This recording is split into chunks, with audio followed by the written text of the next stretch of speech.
This is awesome. I got all our animals fed. Somebody called, needs a few bales of hay. So that's what I'm gonna do now. I'm gonna go get the bales, take them down to the farm stand, because they may or may not be able to get up our driveway. And I'll get that third bale and deliver it to them when they get here later. I'm not exactly sure when they're gonna get here. Hopefully within the next hour or so. It's probably gonna take me 30, 45 minutes to get these bales down there. We'll see. Later today, I'm gonna head up there, do some more line maintenance. We're gonna use a little tractor on this game. Grab those 2 top bales first. How cool would it be to do them at the same time? Not doing that, because every time I do something crazy like that, I gotta put axle bearings in.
Every time it snows, I gotta make sure I've got a bale or 2 available for my cattle.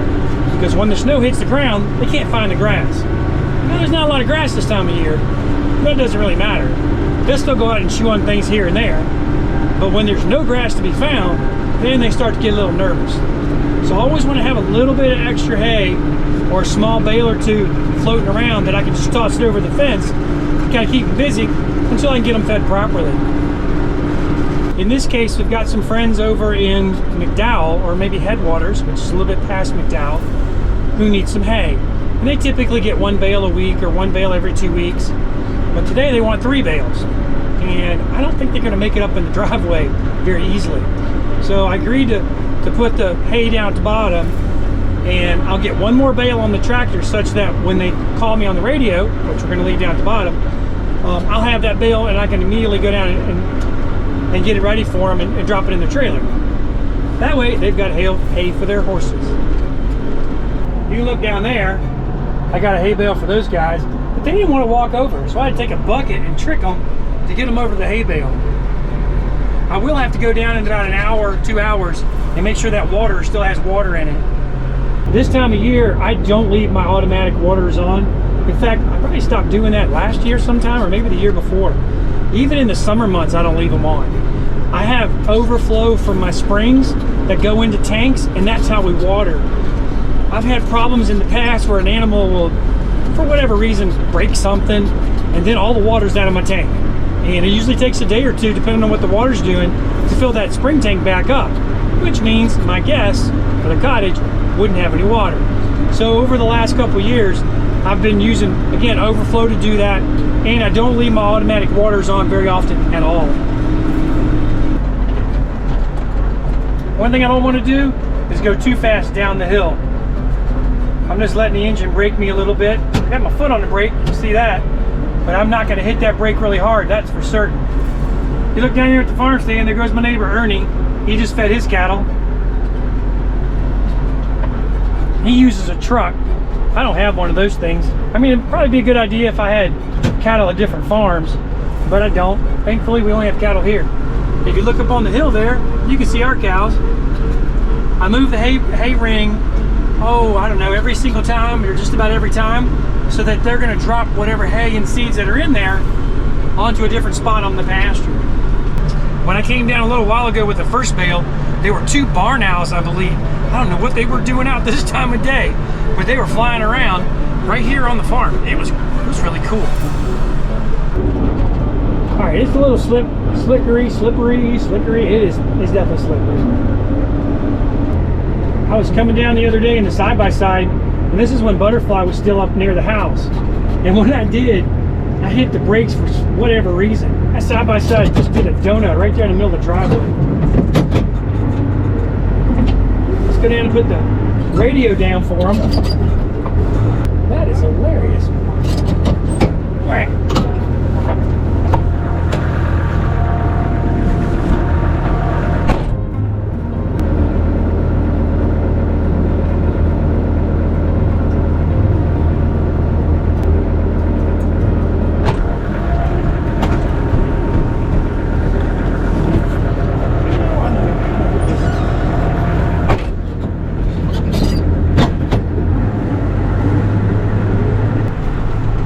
School made a good call on canceling. That roads are rough.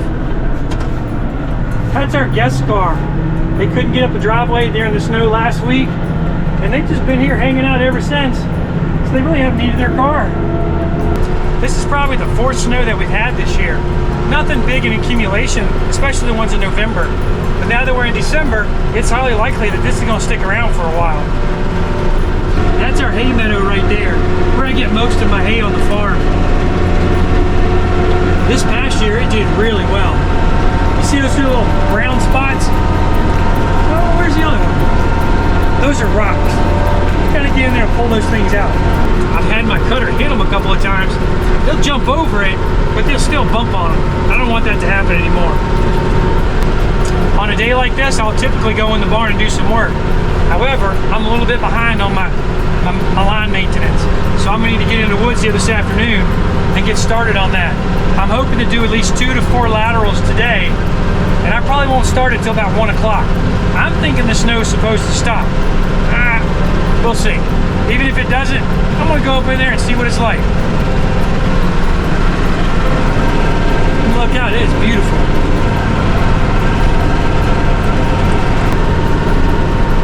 On Saturday, the snow was really cool. It had kind of peaked up and made little snow hills on everything, like wires and fences, and it was maybe like an inch tall. Kind of cool. Super cold though. Gabriel and Isabel put out some stuff for the cows, and there's Big Dog still trying to get it off the ground, and they broke the fence again. These are the beef cows. These are heifers.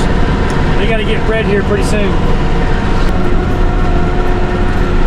Snow's coming in pretty good. Snow days are fun days on the farm. What do you do when it snows? You like to sit inside, read a book? I like getting out in it. I like playing in it. I like working in it too. Alright, there they are. They're enjoying some more food. Check out the back of the cows. You see how they got snow on them? It's my belief if a cow has that snow on the back of his back during a storm like this, or even ice storms. If there's ice on the back, they've got a good layer of fat on them, and they're going to do well in the winter. If you see a cow, in my opinion, now I'm not a great cattleman, but in my opinion, if I see one of the cows who is wet during a snow like this or in an ice storm, then I know that that cow is malnourished, and I need to get more hay or possibly feed them grain. I don't feed grain to our cattle, but I would if our cattle didn't have enough fat on them to really insulate them well. I'm gonna get that last hay bale on here, then I'm gonna go in and have pizza. We had some pizza over the weekend at AGK Pizza over in Franklin, and I still got a couple slices left, and it tastes really good heated up.